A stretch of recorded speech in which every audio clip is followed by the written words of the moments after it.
Bem, estamos aqui no cartório eleitoral de Matão para falar com a chefe do cartório, Thalita Banhos. Thalita, primeiro, né, vamos fazer com você um balanço do que foram as eleições aqui em Matão. Ao que parece, correu tudo em ordem, né? Não teve nenhuma, assim, ocorrência de relevância, né? Não, sim, realmente a votação ela foi tranquila, apesar das filas que a gente teve, né? Já era previsto essa fila, a gente sempre falava nas entrevistas antes do primeiro turno para que os eleitores levassem o seu voto anotado, né? Os seus votos, seus candidatos anotados ali na colinha.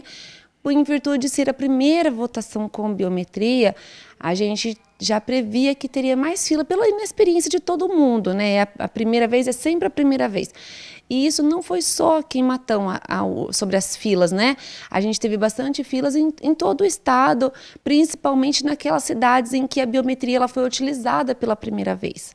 Então, nesse balanço que a gente faz, a gente não teve nada além assim do que a gente já esperava. Foi a demora aí por conta da leitura da biometria, né? E também pelo fato de ser cinco candidatos, né, concorrendo na mesma eleição, né? Isso, a gente tem, historicamente, né, essa eleição geral, ela sempre tem mais fila, porque a gente tem mais cargos em disputas, então o eleitor ele precisa votar em mais candidatos, né, mais cargos, então ela já é uma eleição que tem ali um pouco de fila, mais do que a municipal. E agravada com a biometria pela primeira vez, a gente previa as filas. Mas, Esteves, cabe aqui uma observação que a gente teve muita fila no período da manhã. E sempre é assim. Então, assim, a gente quer aproveitar o que aconteceu nas eleições, que foram filas mais extensas, mais tempo, né, de espera, para falar com o eleitor sobre isso, que todos os eleitores eles acabam indo, a maioria vai na parte da manhã. Quem foi na parte da tarde pegou as escolas vazias. Eu mesma fui votar na parte da tarde, encontrei a escola vazia e após fazer meu voto, eu fui em outras escolas que a gente tinha tido problema de manhã, com muita fila, a escola estava bem vazia, bem tranquila. Então, vai aí uma dica para que o eleitor distribua, assim, eu não sei se porque o eleitor quer votar para já ficar livre, é um domingo, não quer ficar preso para ir depois, né, já quer ficar livre, mas o eleitor que vai pela manhã já vai mais ciente de que é um período que de costume as pessoas costumam ir de manhã, então acaba tendo mais fila. A propaganda eleitoral, aquela com folhetos, né? Os santinhos, né? Infelizmente ainda temos disso ainda, né? Sim, ainda temos os santinhos, as bandeiras, a propaganda na internet. Ainda teremos menor, né? Porque são apenas agora 4 candidatos, 2 cargos em disputa, mas ainda tem sim. Muita sujeira em volta nos locais, né? Muita sujeira. Inclusive a promotora fez esse comentário que estavam muito sujos, os locais estavam sujos, né? Muitos santinhos que foram ali derramados, provavelmente na noite, né, das eleições. E poderia, né? A gente poderia ter uma cidade mais limpa. Depois a gente soube também com a prefeitura que muitos eleitores estão reclamando, que moram ali nos arredores dos locais de votação, pedindo para a prefeitura limpar a escola, em virtude de estar sujo ali à frente da casa do eleitor. Então, deveria ter mais cuidado, né, com ali a casa do próximo, né? Da mesma forma que não gostaria que aquela sujeira fosse para sua casa, não fizesse isso, não derramasse santinhos ali nos locais de votação. Independentemente de quem tenha derramado os santinhos, o culpado é o candidato, né? Sim, e sem contar que está cometendo um crime. A gente não está nem falando do crime, a gente está falando só da responsabilidade social, né, assim, da pessoa. Que, querendo ou não, quem joga o santinho comete um crime. Agora, Thalita, voltando então aqui para o cartório, percebemos, né, que uma pergunta que todo mundo faz, né? As urnas foram até os locais de votação e agora, o que seriam delas, né? Elas são devolvidas aqui para o cartório e esse processo começa novamente como se fosse lá no primeiro turno novamente, né? Isso, as urnas estão aqui, né, atrás da gente, elas estão todas aqui no cartório. A gente, imediatamente quando encerra a votação, a gente passa recolhendo todas as urnas e todas as urnas voltam no mesmo dia para o cartório eleitoral. E aqui elas ficam lacradas, a gente estava mostrando, né, como que é feito a lacração, a numeração. A gente encaminha um lacre de reposição em todas as sessões, com a mesma numeração de que já consta na urna, para que o mesário, depois que rompe o lacre da mídia de resultado, ele fecha o compartimento e lacra novamente.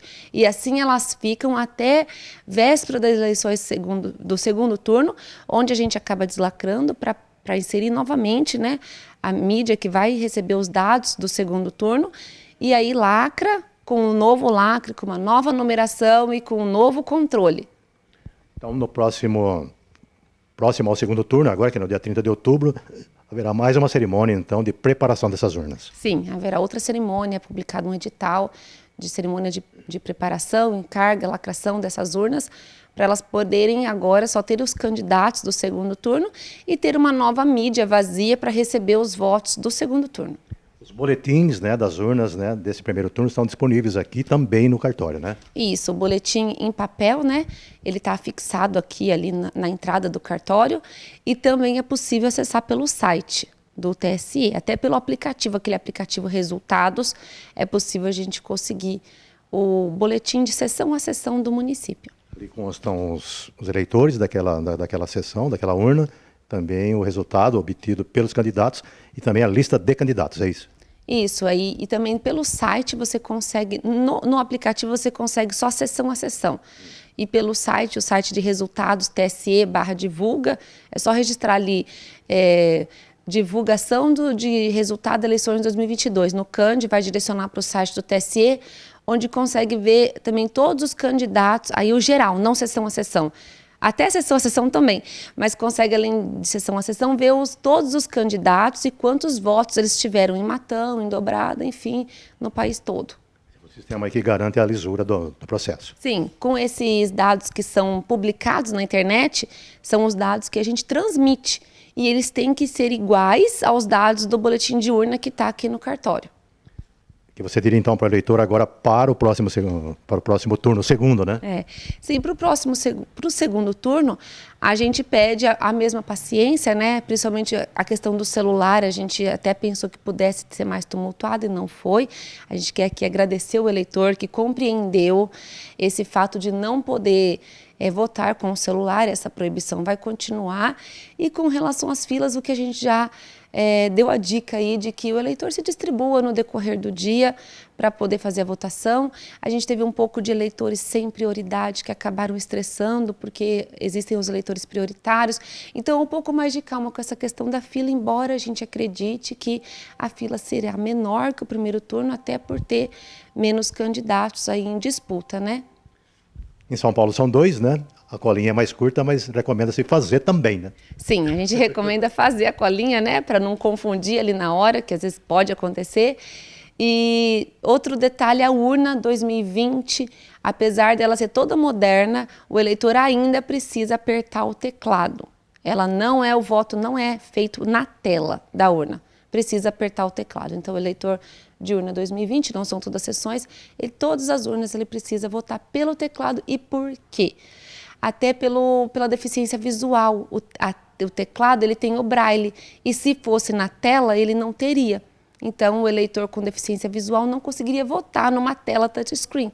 Isso, o teclado, ele continua para o eleitor por uma questão de inclusão social mesmo.